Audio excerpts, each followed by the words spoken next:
Okay, welcome back to the channel. So today I'm talking about the MPC working in conjunction with Superior Drummer. And Superior Drummer, both programs are just fantastic. But I have to admit that if you want to take advantage of the rhythms and the grooves, which is, you know, just a tremendous amount right here, the MPC software doesn't actually support drag and drop. So you know, it takes something that would be otherwise pretty simple and very easy to use, like if you're using Logic and all that, and it makes it so you can't use that aspect of the program, and that is sort of really a bummer. So what I'm here to show you today is how to leverage the grooves and the patterns, but still stay within the MPC, and we can kind of walk through sort of the limitations and all that. So if I take a straight rock groove, let's audition it. Okay, so I'm going to have it follow the host. Okay, so that's a really cool groove. The cool thing about working in Superior and the grooves, and it's a deep program, so I can't go into everything, but you have this velocity slider here. So if I play this here, and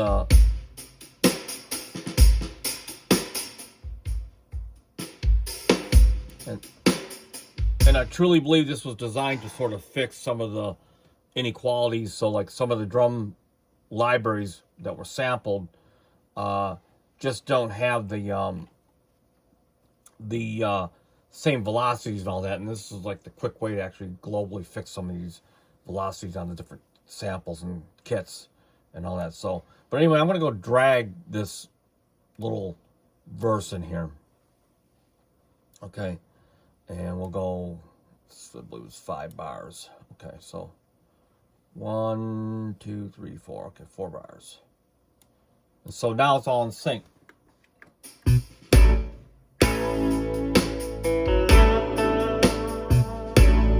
So even though I can't drag and drop, I can use this wonderful song creator feature in Superior. So for example, I might want to take a fill. Let's take a drum fill. Right. Okay. And now I can go in here. I'll just go up to the fill real quickly here.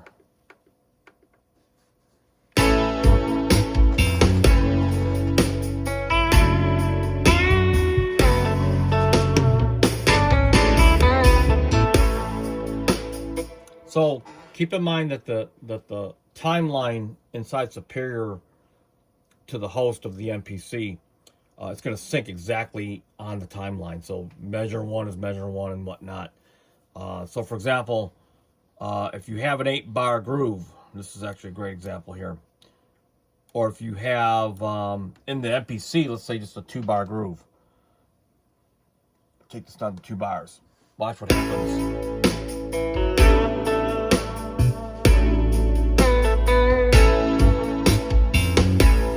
See how it looped?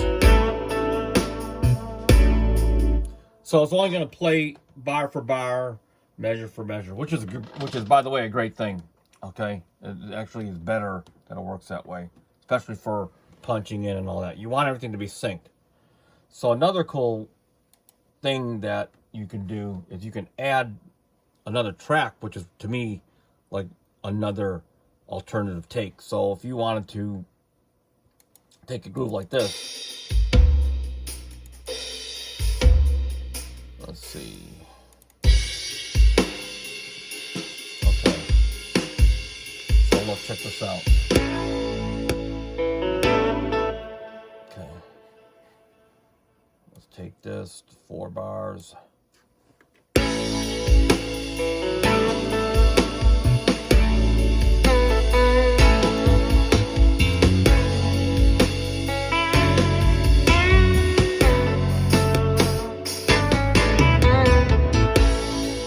Now you've got 1 take of on a groove, and you got a second take, and you can even change it over, see, in real time.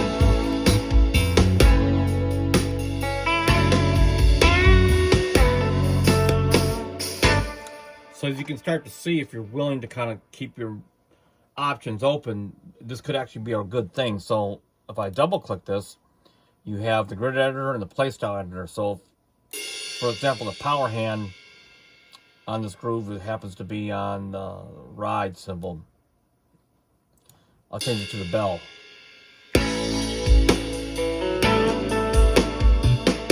Or move it to the hi-hat. Move it to the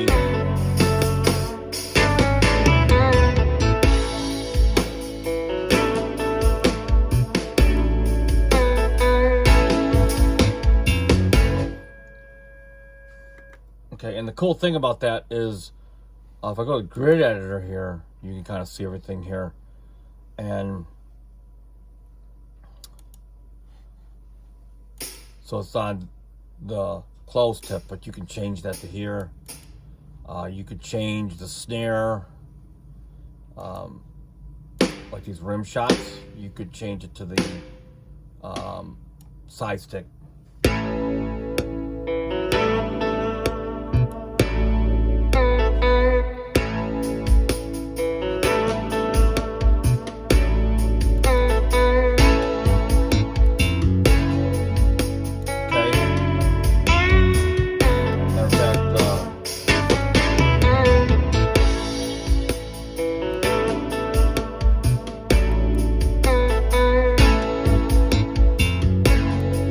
Hi-hat, I mean the side stick, I mean.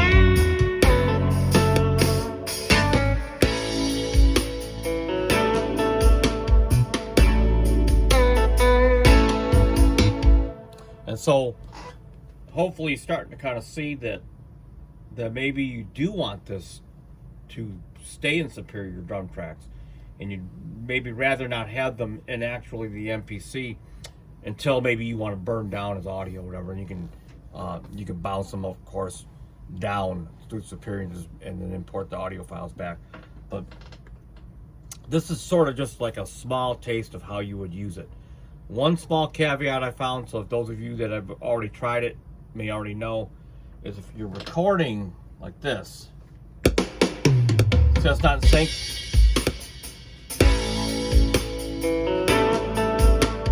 it's not until that one bar comes.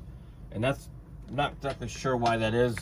So if you're someone that wants to have that one bar punch in, the best way to do it, you can either do a pre-roll and then just hit record on your MPC. Now it's in record mode. Start wherever you want. That's the only sort of downfall I saw. But I mean, like I said, you just go to bar 4, press play, and then hit record, and that's like your pre-roll or whatever. So it's not too much of a problem actually. So, but that's pretty much a tiny taste of what it can do, and then you can just kind of create your own workflow as to how you want to implement the way you want to record. Of course, you could actually do a 256 bar arrangement in here, and then have that long arrangement also set to the MPC, but that is not really getting the most out of how the MPC workflow is, but it would turn it more into a linear recorder. So, but anyway, like as usual, leave any questions or comments, and until next time, peace out.